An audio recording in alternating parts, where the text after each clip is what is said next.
Hey y'all, I don't know what time it is that y'all are watching this video, but girl, it's like 7 in the morning, and y'all know during this time I'm like a Uber driver for my kids. Gotta drop them off here, there, everywhere. But yeah, you know, I'm so funny. Like I've been living in New York all my life, and I will still use a navigation, Google Maps, to figure out where I'm gonna go, you know. And I do that because I get lost so easily, even though I've been out here, living out here forever. But it is what it is. But I don't know, I'm just sort of going off into a rant right now because I feel like a lot of times people have this huge misconception that when you are building, when you're working from home, you have all the time in the world to just show up and be present, and sometimes you just don't. Like, you know, I was out somewhere the other day, and I'm just like, oh my god, I need to hurry up and get back in front of my desk at home and start to get some stuff done. And you know, last night my mentor Rhonda Swan, you guys know I talk about her all the time.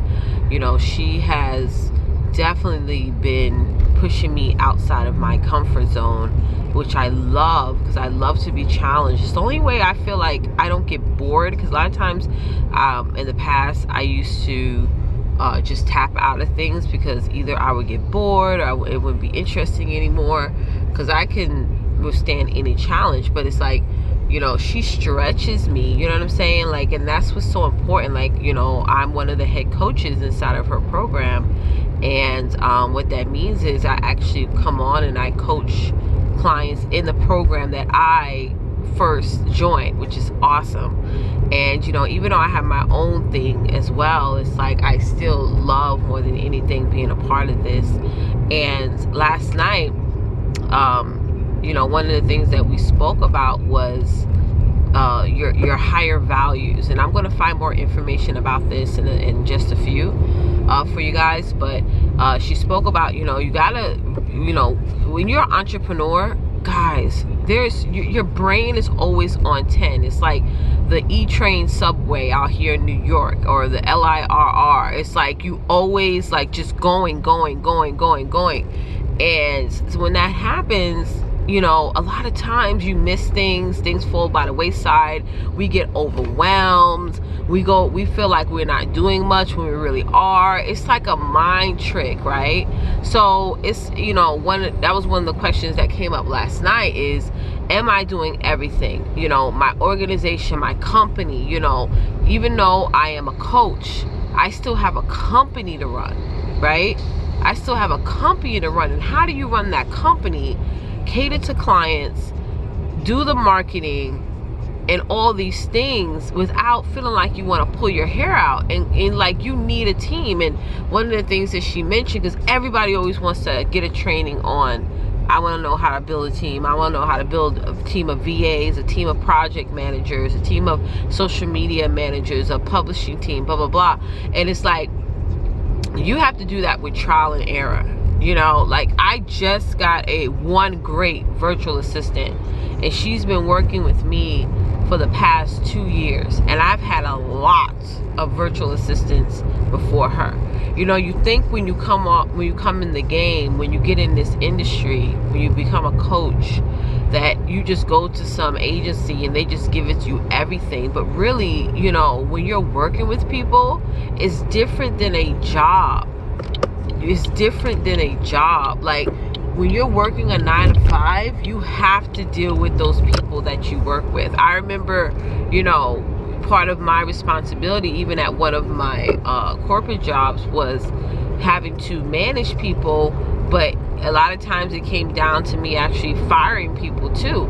But even when you're working at a job, firing people is not that easy. You got to go through procedures. You got to do that 3 strikes you're out thing. You just can't, you know, if you don't like somebody's work or their performance, You just can't say, hey, you gotta go. It's a process. Because, you know, I mean, I know in my state out here in New York, people are quick to want to run a lawsuit on you if they feel like they were incorrectly terminated. So corporations don't want to get sued, you know, especially many of the ones that I worked with. So, you know, there was always procedures, you know, write-ups, you know, sit downs, all that stuff. So everything was like, it was guidelines to this, right? But when you're an entrepreneur, like, everybody is contractual. Like, you know, I've let people go that were not performing. You know what I'm saying? Like, literally, I let people go.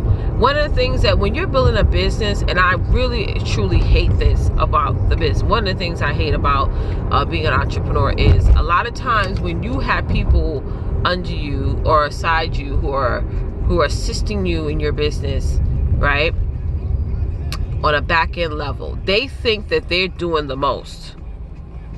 Let me just be honest. Sometimes I had this one girl that was a VA of mine, and she thought that she was doing more than what she was actually doing, child. I mean, she wanted, and after a couple of months, she wanted for me to pay her more money. And I was like, listen, sis, you barely know how to even set up a email campaign or damn near a funnel. I'm not giving you nothing. You know what I'm saying? It's like, they really think that. They really think that they sometimes you work with people and they think they're doing everything, and then we sit back like an idiot and be like, well, maybe they are doing a lot. And when you really do an assessment, they only doing what, 5%, if that, of your daily standard method of operations, like marketing and social media and emailing and onboarding clients and all that stuff, right? Having those one-on-one conversations. This girl ain't never been on any of my one-on-one discovery calls with me trying to get clients in or anything like that. But people feel like sometimes they get that big head, you know what I'm saying, and they feel like they're doing the most. And sometimes you gotta, this is what I love about my mentor, is that you gotta get black and white with people. You gotta get real. You gotta say, you know what, it's like the 5 agreements. Be kind with your words, but strong with your stance, right? And you can't just allow people to come out, you know, out of the woodwork feeling like they just do the most, and they don't. Sometimes you gotta bring people back down to reality. Because I get it, maybe for their personal lives, they're probably, you know, adjustments are being made and they're figuring out how to just get as much money out of as people as they can. But it's like, no, you got to let people know, like, no, this is what the tea is, sis. And I know you feel some kind of way about this and that, but this is my company. This is my organization. If you don't like it, you can leave. Now, we always let me tell you something. I am always compromising with people, and that's who I am, because I know that doing this is not easy. But sometimes people will try and run you broke. Especially when, like, that's another thing, ladies. When people see you on social media, right? And even if you're making a certain amount of money, you guys got to understand, when people are in their first 5 years of their business, the majority of the money that they make in their business goes back to their business. Okay, I'm gonna give you an example. If I'm making 6 figures in sales, right, most of that is going to go back to my business. That's the dumbest thing in the world. If you're making all this money and you're buying cars, you're buying houses, you're buying all these things, and you're not putting it back in your business. You gotta, it's like that anchoring process. So people ask me that all the time. Oh, like, oh my God, Letitia, I saw that you made, you know, 6 figures in sales and da-da-da. And I said, let me tell y'all something. My money goes back in my business, point blank, period.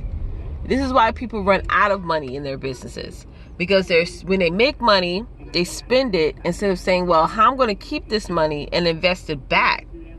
You know what I'm saying? And invest it back. And you're going to do that for some time. Some of y'all, and when y'all start your first 5 years, y'all are just, in your business is going to feel like you're just barely making it, because you're going all in. meaning that you're going all in, showing up every day. You're going all in. When you make money, you put it right back in. You just put enough money aside to, you know, pay the bills, buy groceries, you know, things like that. You're not sitting there balling, you know, out there in Times Square with VIP section in the club, all your friends around talking about, oh, I got your bottles. You know what I'm saying? It's like, that's not what you're doing. If that is the case, boo-boo, you're gonna run out of money. You're gonna run out of money. Until your business is stable, you need to put everything back in. Everything goes back to the house. And I talked about, sorry y'all, I talked about that live the other day. Like, you got to build, you got to continuously keep revamping your house. So I'm gonna give you an example. So if you're making money in your business, and let's say you had an awesome month, okay, maybe your house, what I mean by your house is the house of your business. Like, you gotta look at your business as a house. Some of y'all start off business wise in an apartment. I'm not talking about a physical apartment. I'm talking about, this is just an example. So you start an apartment. So maybe, you know what I'm saying, you make money in your business, and you maybe put a little inside office in that apartment, right? Then you're making money, and then you level up and get a house, right? You make more money in your business, and then you're like, okay, let me put a new roof on it, right? I'm saying, you know, that could be like you doing events or doing graphics or whatever. Let me remodel the kitchen. You know, this is not a physical house. I'm talking about, you know, a business example. Y'all, I'm sorry, y'all, I don't have my mount. I cannot find it for, you know, I used to have it when I used to work every day, and I don't know what happened to my mount, y'all. I gotta find that mount. Anyway, and then, you know, after that 5 years, you should be like almost in that castle level. You know what I'm saying?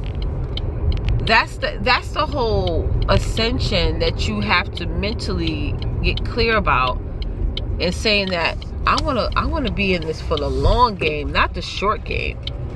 You know, I'm gonna be honest. Those of y'all who left your job and was like, oh, you're gonna do your business full time, and then you go, hold on.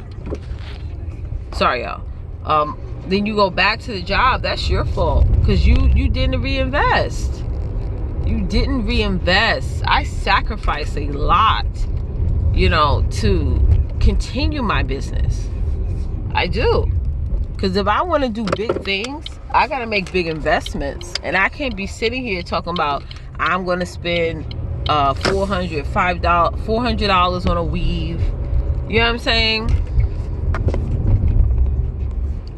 Buy a car. I see so many entrepreneurs. Look at this big old bus. 1 second. You're going to stay right there, sir. That's a big old bus. You know, Tisha's all about the kids, but damn. Yeah, you can't. You got to be smart. You got to be smart, y'all, because I see so many women, you know, they start a business, and then they don't do it no more. They just stop. They disappear. And it's sad. If you really be smart about everything that you do every single day, you be good. You know, you really would. And despite even if you go through droughts in your business, sometimes that drought is there because, you know, you have to start to revamp what you're doing. I can't even back up here. Hold on. Same old lady on my street, always standing outside. I can't with her. Yeah, you're gonna go through droughts in your business, and that's just real. You know what I'm saying? All right, y'all, listen. So what's about to happen is I'm about to go inside, do my show. Next Tuesday, Starwin Tompkins and I is going to be doing a brand new talk show called The Sexy Branding Show. We're going to do that every Tuesday around 12 p.m. Eastern, my time. It's going to be about 8 p.m. Mauritius. She's all the way in Mauritius. If you guys know where South Africa is, she's like by South Africa. It's like Madagascar. And I was like, oh my God, this is so awesome. And Starwood and I has been the head coaches of the Sexy Brand Building Formula now for about almost 3 years. She's the branding strategist. I am the sales strategist of the program, and we're going to combine forces and create an amazing talk show. So you guys got to make sure that you show up, okay? So I'll give you guys more information on that, or I'll just post it down below. We're going to break a brand new Facebook page, YouTube, probably a new YouTube channel as well. We got a lot of stuff going on, which I'm super pumped and super excited about. So let me go in and do what I do, get all dolled up for y'all. Thank y'all for watching my channel. Make sure you subscribe, and let's dominate. Bye guys.